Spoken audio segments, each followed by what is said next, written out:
do is I will start recording so that we can share with those people who are unable to be with us today. So what I wanted to do really quickly is to take you through the research portal. Now, if I've received your memorandum of understanding, I sent out through the system this morning your actual username and logins. Now, if I missed that, can you please let me know and I'll organize the username and login. So what I'm going to do is I'm just going to share with you the screen now. So what you should see, and Vicky, can I get a thumbs up that you can see the, good, awesome. All right, so when you come into this now, I just want to talk to you about the things that we've added, just to give some clarity and where we're going. When you come up in here, when you go to my account, there are 3 big things that we've added in the last few weeks. So the first one is that when you get access through the website, you'll get, your username will be your school name. It's tied in with yourselves. So whoever is the key person who submitted the form, I've made that you, the person, attached to your email. And the password, I apologize for the password. WordPress only allows us to use their generated passwords, which is why it's a monstrous password. I decided today to try to give you passwords, which was like your school name and a few numbers, or the school name and the postcode of your school. And I apologize, but it just didn't work. So Vicky and our passwords are the longest passwords that exist. So we'll take it from there. So when you go into the members area, what we've started to do is to build the documentation that you will that you can use. What I've got at the moment is mainly around project number 1. So I'll just take you through. So based on the feedback that we received, we have created 3 versions of the Me as a Learner survey. So here, now I'll just be honest, I'm not the world's greatest expert on Microsoft Forms or Google Forms, but what we've done, it was set it up in a way that we can actually share it with you, and then it becomes your form, okay? So the Microsoft form, we'll just click on it. So this will open up. Now, obviously, if you've got a Microsoft, if you have a Microsoft account and so forth, this is a little bit easier, but you go in here and it's ready to go. Now, what you can do is you can take this version and we can send it. So when we look at it, the student demographic questions, we're just relating it to student number or student ID. We actually don't want student names, and we don't want any other student details but their ID and their student year level. That's mainly for you when you do your own data analysis. Then what we have is we have the demographic questions, which are around what are the students' best subjects, what are their go-to strategies. Now, if there's a strategy at your school that is well versed, you can ask us to add it to the survey. It's no problems whatsoever. So you have that, and then we come down into the domains of the survey. So I just want to bring everyone's attention to this one. So this metacognition element of the survey, based on the engagement that we've already had with the people in the network, this metacognitive domain is a new added to the survey. This comes from the work of Paul Welsh and his colleagues at Townsville Grammar. The reason why Vicky and I are so interested in this is that we have been talking for quite some time that we felt that we had a missing element within the Me as a Learner survey. And when talking with Paul, seeing his presentation at the Teach Meet, seeing the data that comes out of this, we thought it fitted in really well. The reason why we're sort of highlighting this is that what we want out of this is that this Me as a Learner is a composite of other people's surveys. No one besides the factors that impact student study, every single question comes from an existing survey instrument that's out there. The reason why we do that is that by doing that, we actually improve the reliability and the validity of our survey instrument. Also, what it does is allows us to tie in. Now, we are not self-regulation cognitive scientists, and we are not intrinsic motivation cognitive sciences. We are just classroom teachers that have a particular interest in the science of learning. So what I've got here, and again, this will grow as time goes on. Hopefully I have to just keep going backwards. Okay, so what will happen here is what I've done to help you get an idea. Now, yes, these are pretty technical elements, but what we're doing here is pretty technical work. What I mean by that is there's a high level of fidelity that comes in with this work. And so, for example, the learner behaviors domain comes from the work of Paul Pintridge and co. Pintridge and de Groot. Paul Pintridge is he's passed on, but he was, when he was alive, he was easily one of the big self-regulated learner people. He was in the same domain, if you've ever heard of the self-efficacy work of Albert Bandura, that was the sort of level of his work. And his division of the motivational strategies for learning questionnaire, the reason why we use it is basically the vast majority of American and UK universities, they'll have an additional survey metric, and in addition to a score, there's a lot of universities that we know of and that use Pintridge's motivational strategies for learning questionnaire. They use it because it gives a really good articulation of the disposition of a learner. Now, the science that goes into the development of these survey questions far surpasses our expertise. So as a result, we take their elements and we've brought it in. And by bringing it in, we're basically, in essence, taking their work, we reference them, we follow the rules of academia, and it works. For us, we just analyze the outputs. What's missing from the portal at the moment is I'm working on a very basic Excel with the bringing in of the metacognitive domain. What that's meant is that we've pulled some elements out that we don't believe are very impactful, and there's no evidence that they were impactful. And we've been toying with removing them for quite some time because our previous work hasn't shown us much. So what it means is there's an Excel that we have developed, which is a very basic Excel, that will actually turn the raw data from the student surveys that you will receive into a visualized analysis. The reason why we rely on visual analysis is because it's easy. It gives us a good picture, and it gives you the picture of your school. It can give a picture of a cohort, and it can give the picture of an individual student if you want to go that far.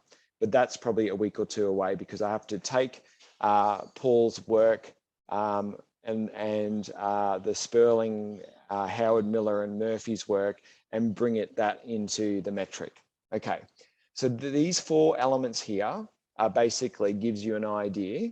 Now you don't have to read them, but that's where the survey comes from. The survey is a point of start, and that will help us do project one. So up here in project one, we've got some documentation. We will also be adding in, at the moment, each of these are in PDFs, but we will also add editable Word documents as well. So in here, what we want you to do, again, this is up to you and your school to choose. Now, we don't do consent forms. Our principal form is I talk to my principal, Dr. Alan Campbell, and he and I talk about what we're doing, and he goes, yeah, that sounds great, let's do it. Your principal might require additional information, and in doing so, what we've got is we've got 3 levels here.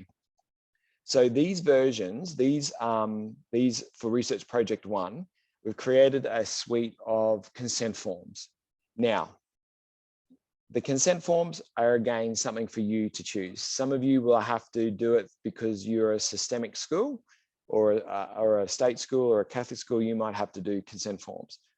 So remember, when we look at consent forms, not all consent forms are treated equally when we look at ethics.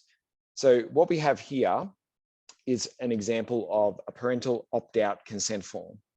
You may have worked on projects in the past, research projects that a university may have done in your school, where you have to get parental consent.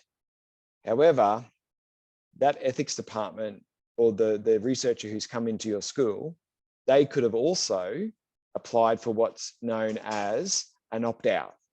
An opt-out is basically where, rather than trying to get parental consent in the ethics framework, so as a university researcher, you have to do ethics. You've got two choices. You can ask for parental consent or parental opt-out. The reason why, now this is also informed by the work of our critical friend Tom Perry at the University of Warwick, and is very much a mirror of the consent forms that he uses. That was the base, and we just changed it up. What you'll notice here is that there are a few elements that you can edit, and we're happy for you to edit how they best serve for you. If you want some help in doing that, we can provide advice. That's no problems whatsoever. But the thing is here, what we need to understand is that at the end of the day, student participation is voluntary, and same for here. If our students don't do the survey, we actually never follow up with them because it's not really part of our purview. We're just wanting to see large change. The big elements here is that, so again, this is an opt-out form. We're not being collusionary in allowing opt-out, because ethically, when you face an ethics board at a university, you can either ask for opt-out. What's really interesting is a lot of universities actually prefer opt-out because you actually get a much higher engagement. Often we have found, and we've previously, when we've done research here with consent forms, we often found that the participation rate is about 30 or 40%, because people just don't return forms. Now that was pre-systems like Schoolbox and those sort of things. So this outlines how it will be used and how student data will be kept. And again, because we're only after their ID, when it comes to, let's say, myself, Vicky, and Tom Perry, at the analysis stage, if you want us to help you analyze your data, your student IDs mean absolutely nothing to us. We have no idea what I don't even know what the student IDs at my school mean half the time. And the year level is only there to allow us to do compartmentalized analysis, if that's what you want to do. So there you have it. So I'll just refresh this. Okay, so there you have it. There's a student consent form. There's a headmaster or principal informed consent form. This might be something that you might need to show.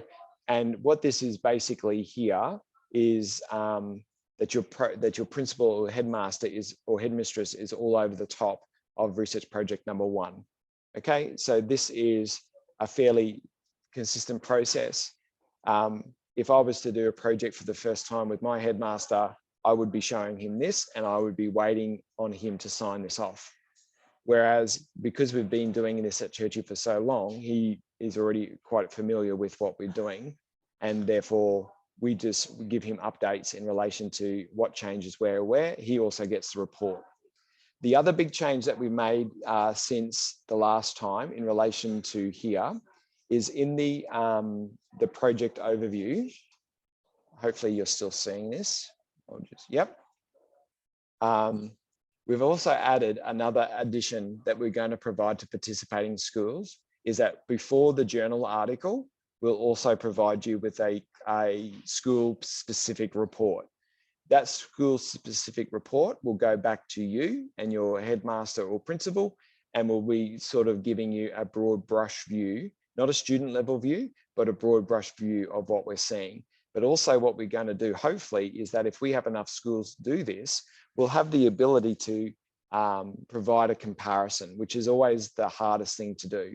Is that it's very hard to do research sometimes when you look at your own context and you see your own context and you don't know how, because of a lack of comparison, let's say, to other like schools or other schools in general, or other schools with 13-year-old students, or your school with 13-year-old girls versus 13-year-old boys. The thing is that without that comparison, it's very hard to actually ascertain at what level or how good things are, or what is in need of improvement. So we've added that to that, and that's something that we want to do. What's going to happen with this as well is that when we do this project, we're really aiming for project 1 to take place in term 4. And the aim is to have everything back to you by the conclusion of the school year. The journal article will probably take a fair bit more time, and it'll be something that we'll probably do over the break and look at next year. We're likely to publish overseas. The reason why is that already from our previous experience, the vast majority of journals in Australia, 1, aren't really interested in cog science work, 2, aren't really interested in cognitive science work. Whereas we're finding the audience, say in the UK and the American journals, there's a greater propensity. And one of the things that we will also do moving forward is, given the access that we have to a university database, for example, I'm not, if you're on Twitter or not, Twitter is the sort of the place I'll learn what goes on. For example, Nature magazine in Nature Psychology has just done an entire edition on the science of learning. And it is a really great, but it sits behind a paywall. So the other thing that we're looking at doing, which we can do because we have institutional access to a university database, we will actually share with you when I get a chance, some of the articles in that, because some of the work is really, really interesting, but it gives you an idea that Nature magazine in psychology has just done a complete special edition off, and that wouldn't have existed a while ago. So we're probably looking at the target journal for this will probably be the British Education Review of Education, the BERA article. The journal editors there are already familiar with our work and already follow most of our stuff anyway. So at this stage, what I will ask for, if you have any questions on the actual research portal, there's still more to add, and I still probably have to talk a little bit about the other 2 things that we've actually added as well. If you have any questions, can you please type them in the chat while I transition to the next one? Sorry, I teach an online subject at uni, and I'm very much in that mode at the moment of how I engage with Zoom. Okay. All right, the other thing that we added actually also, and this is a bit longer term, is if you come up to your account, you'll notice that there are these 2 discussion boards, which were still, this was only added 2 or 3 days ago. One of the things that we have here is this discussion board will allow us to engage with each other without email. I'm not sure how your email inboxes are looking, but mine's pretty ordinary and I miss a fair bit. So I apologize if I miss anything from anyone. But what we want to do here is we'll change these topics up once we get an understanding of how this works. But what this will allow us to do is to communicate with each other without having to rely on email as our only source of communication. What this will allow us to do is you can ask us questions, you can ask the field of the 12 schools who have signed on with the MOU already. And if you're on this call and you haven't signed on and you're still interested, just let us know and we'll work out your access later.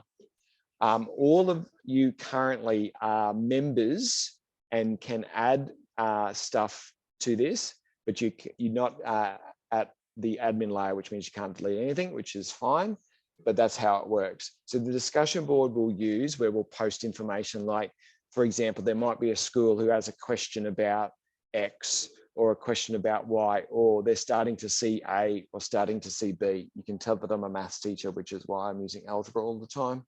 Okay, the other thing that we're going to do also in this area, in the partner schools, is the document library.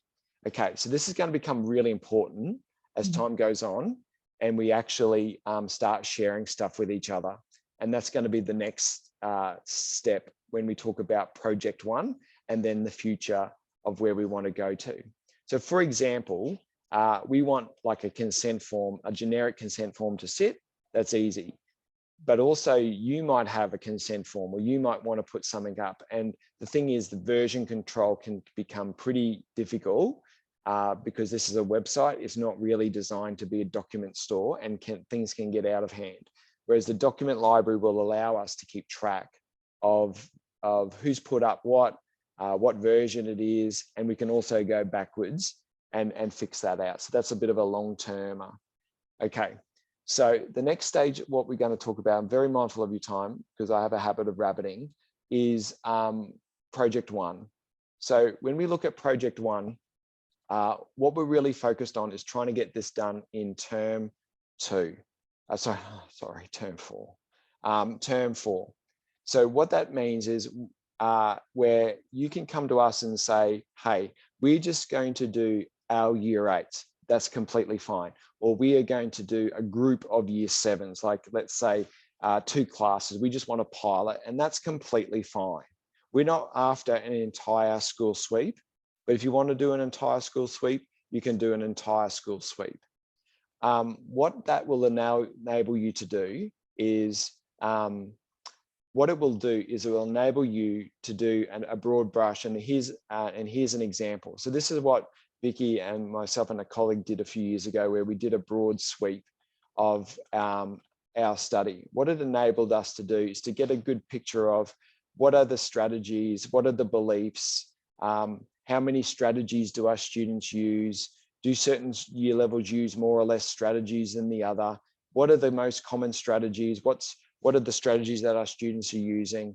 But then we want to go a bit deeper with project one. We want to actually understand, why do some students rely on high utility strategies while their peer who's sitting next to them in the classroom, while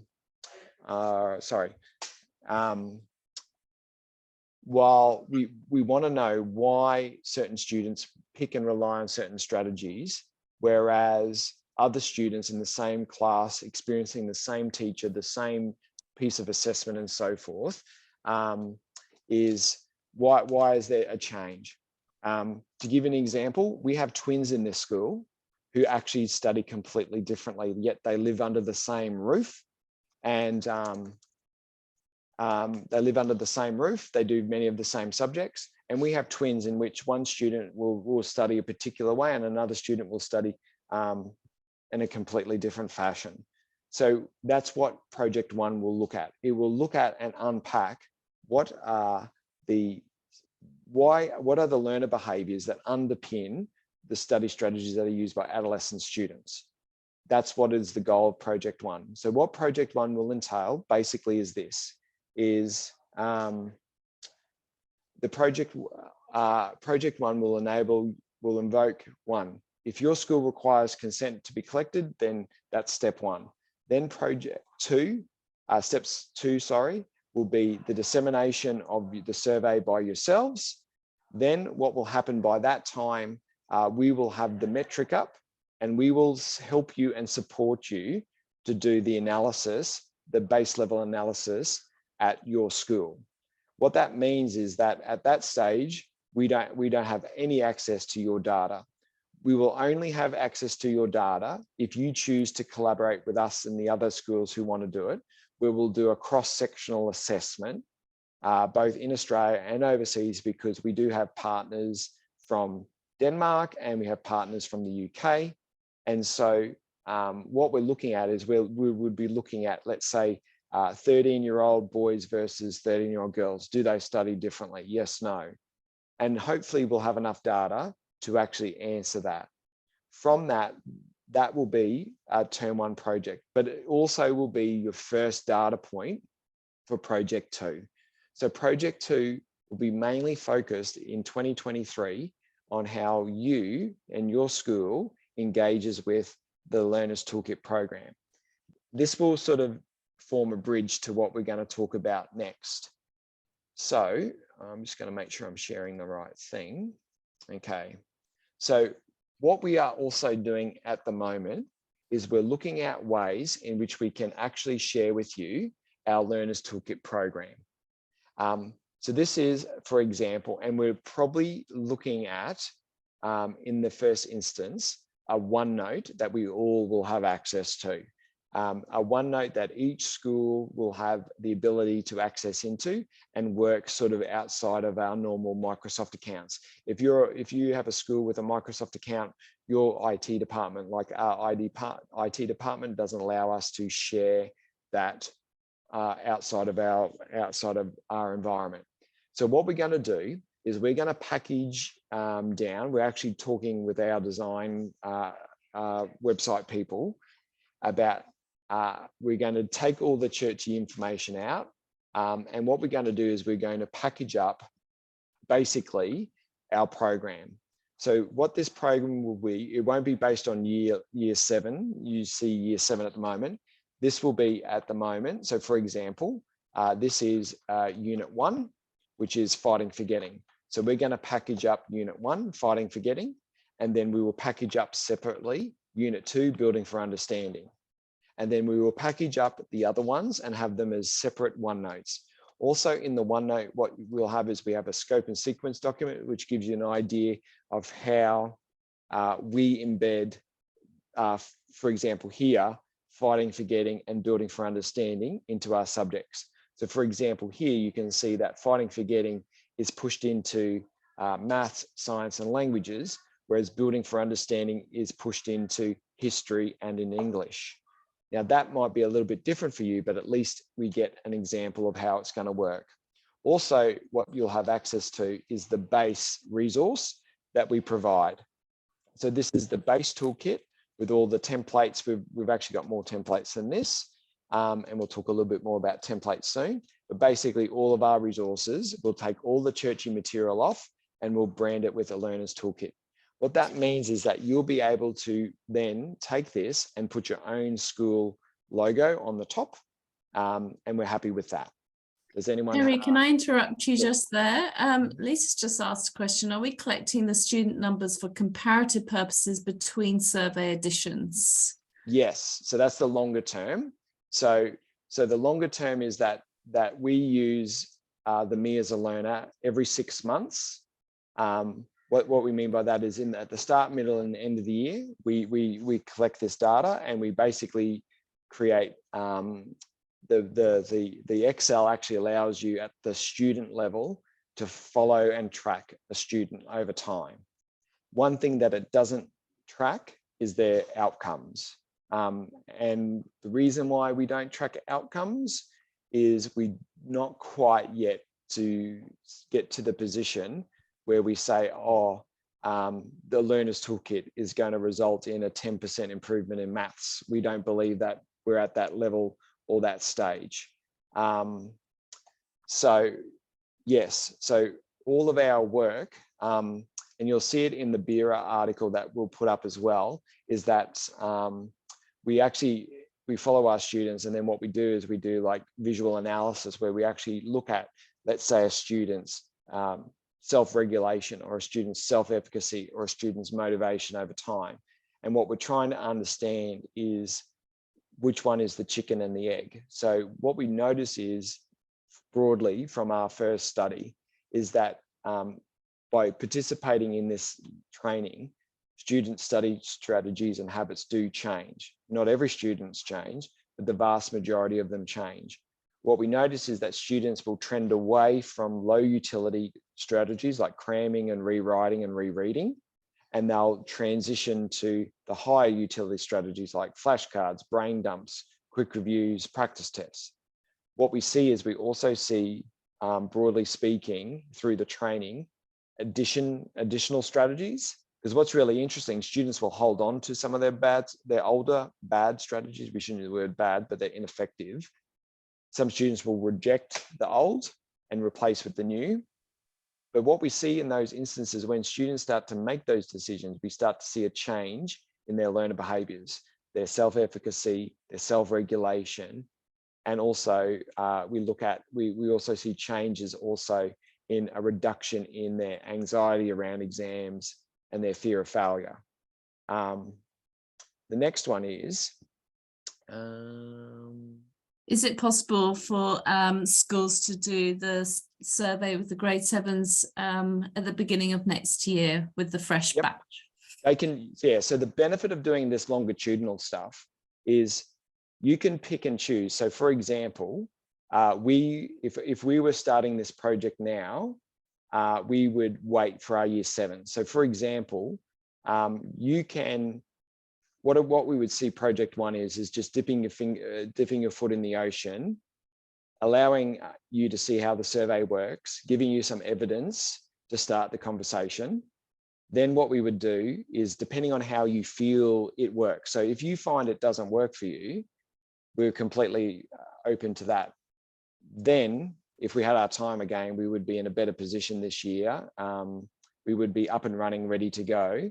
And then, yes, if you want to start your year 7s, you would start them right at the start before you do any work. So for example, to answer that question, we get our year 7s in the first week of school. We don't do anything on a learner's toolkit until they basically have done the survey point. And then we will then, the next time those year 7s will see that survey is at the start of semester 1. And at the end of semester 1 to June, July, in that area. And then we hit them again in November. And then what you see is that then will present a view that if year 7s were a focus and were your only focus, you could then, that would give you a pre, a mid, and an end, if that's the way that you wanted to do it. The benefit of having that data, though, is that when you keep it, you can then follow those year 7s into year 8, year 9, year 10, year 11. And yes, you can change your survey a little bit, but that requires a bit of effort in the analysis, but you can definitely do that. In the first instance, you might just want a trial.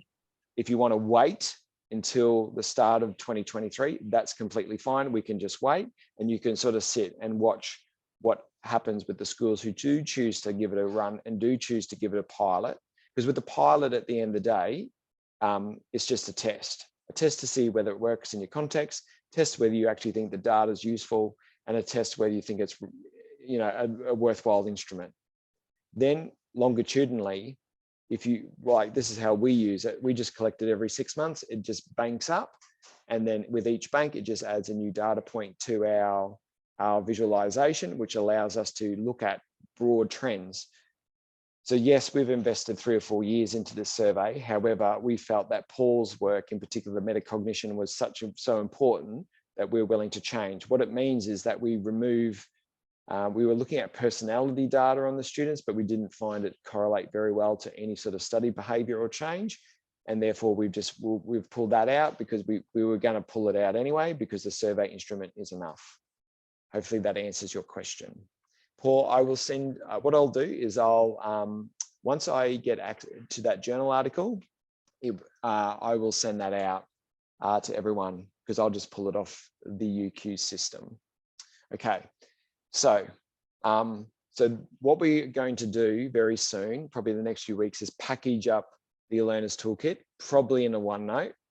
The reason why a OneNote works for us is that a lot of schools have access to OneNote. Also, there's a lot of other resources in here as well. So you will also get access to all our PowerPoints, all our Word documents, all our videos. Most of them are on YouTube anyway. All of our exemplars, they will all be there.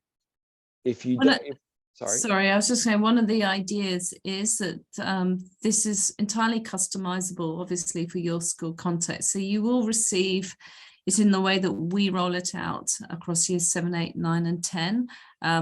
But you obviously will be able to take that material and adapt and adopt it in any way that you see fit.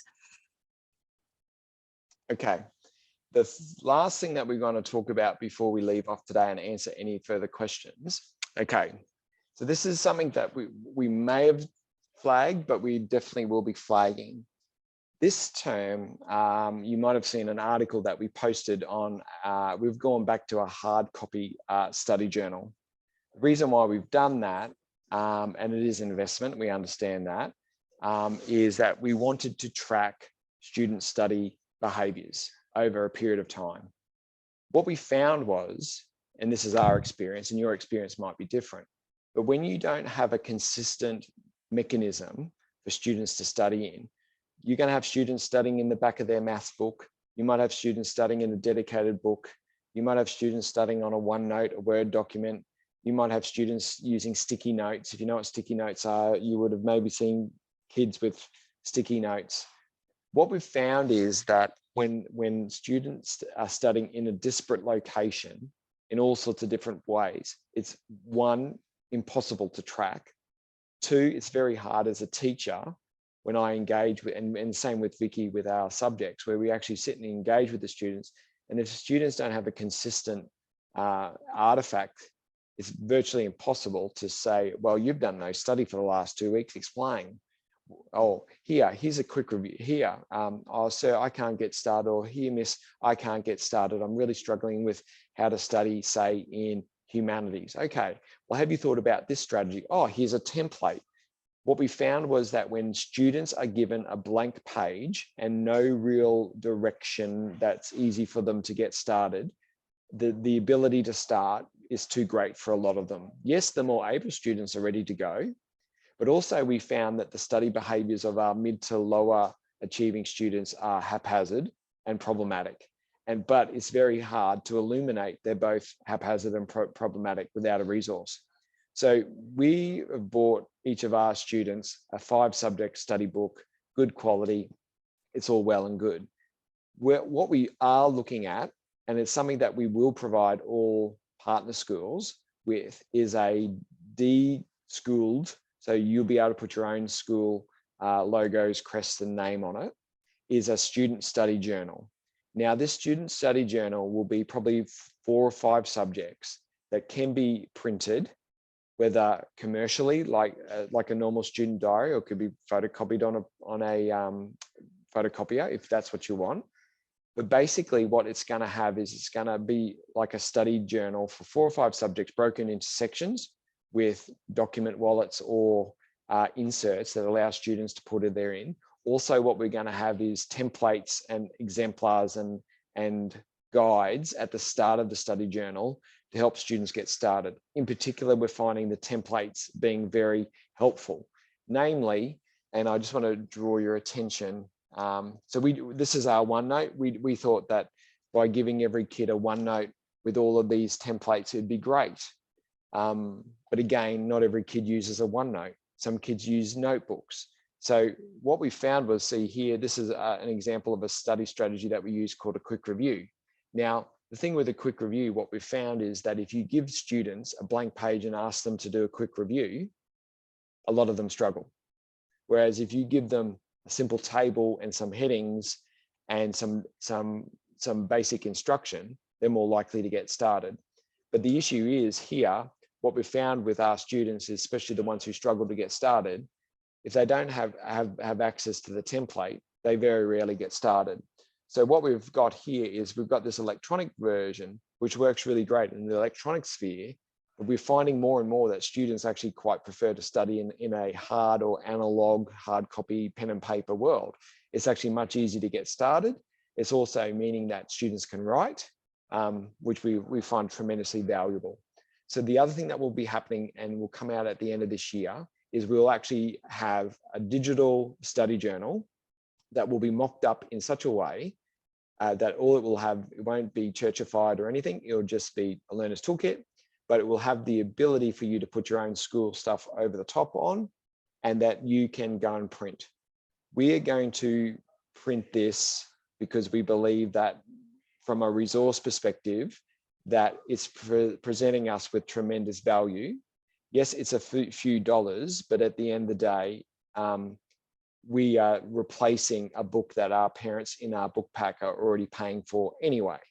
We're looking at trying to get it at a price point that is actually going to be cheaper than if a parent went and bought a 5-subject book from Officeworks, which retails about $13. We're trying to get way below that and get closer to the wholesale mark. Also, what we are looking at as well is looking at, well, what is the cost to produce?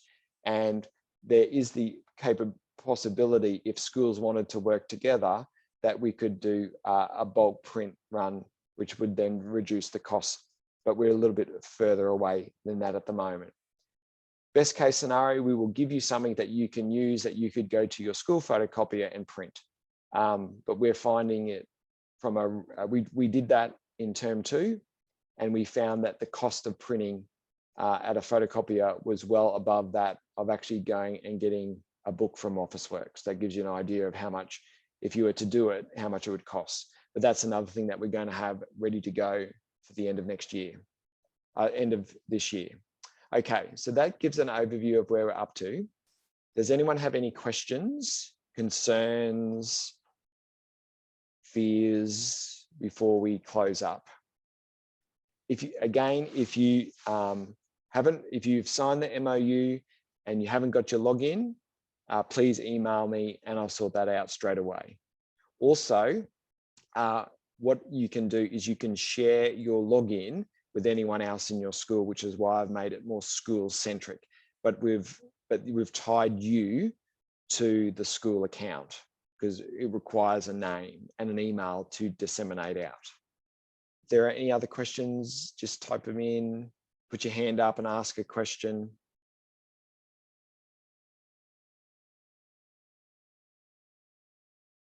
So at this point, we've got about 12 or 13 schools who have signed on. We have a few associations that are also interested. Some associations of independent schools, for example, in various states. We have a network of schools in the UK who have signed on with one school initially, and then we'll see how we go. The other thing too that we will discuss in another catch up is what sort of professional learning do you think that you would require to get this up and running for next year? At this point, we're trying to get our documentation up so that we can get project 1 up and running and you get some data just to give you an idea of a start. Then we can use term 4 as a bit of a, well, this is the toolkit. This is what it looks like in your environment. This is what you can do. If you sit here and say, well, we don't have a timetable subject, where would we start? And then we can sit down, and if you want to, now this is all about what you want, not what we want. We don't want to say, hey, this is the only PD that you have at your disposal. You might sit there and say, hey, we were thinking about doing this with our year 9 maths teachers as a start. How would you, what could you offer us? And we would offer that support. Yep, so Adele, that would work completely fine.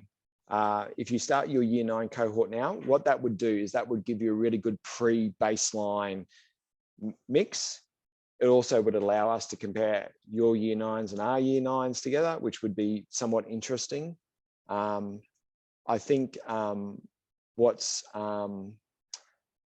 I think based on the work that we did with the other school, the BERA article, I don't think there is as big a difference of study habits based on potentially gender that people might think. I don't think it really exists as such. I think that if we rely on hasty generalizations, we lose sight of actually what's going on. But I think, like, if you were to survey a cohort of year 9, that would work perfectly. That would be your pre. And then what you would do is you'd initiate your program in year 10. And then what you would have is you'd have this really nice pre-period where you would actually have their results if you wanted to in year 9. And then you would then start at the start of year 10. And then you would be able to then say, okay, well, at the end of year 10, what have we been able to do with these year 9s, which is roughly what we did with our first cohort. We really focused on one cohort and went hard with that. Okay. Yep, so that would work well. So yeah, so starting with your year 7s in 2023, that would be easy. You have a core team of English and RE teachers who teach formation, which is pastoral. Yeah, that would work really well. Okay, so Matt McLaren at Dormer, that looks great. Okay, so I'm very mindful of your time and I really apologize for being late, but I really thank everyone for being here today. We're really thankful for you somewhat trusting us to work with us, and we're really wanting to learn from each and every one of us, because like if you haven't done already, I would highly recommend listening to Paul Welsh's talk from our Teach Meet. It is one of the best 20 minutes I've listened to in a long time. A lot of knowledge and a lot of detail there, and that gives us an example of what we're capable of. Again, if you do not have a login for this, can you please let me know, and we'll organize you access, and we'll take it from there. But it's the first step, and I'll let you know when the metric analysis is up, and hopefully you will find that it will do a lot of legwork and analysis for you and give you a nice visual output. But anyway. One last thing, if you're experiencing any problems at all with the survey in terms of download, or have any questions, please feel free to email us, let us know, and we'll give you a hand. So don't struggle alone. All right.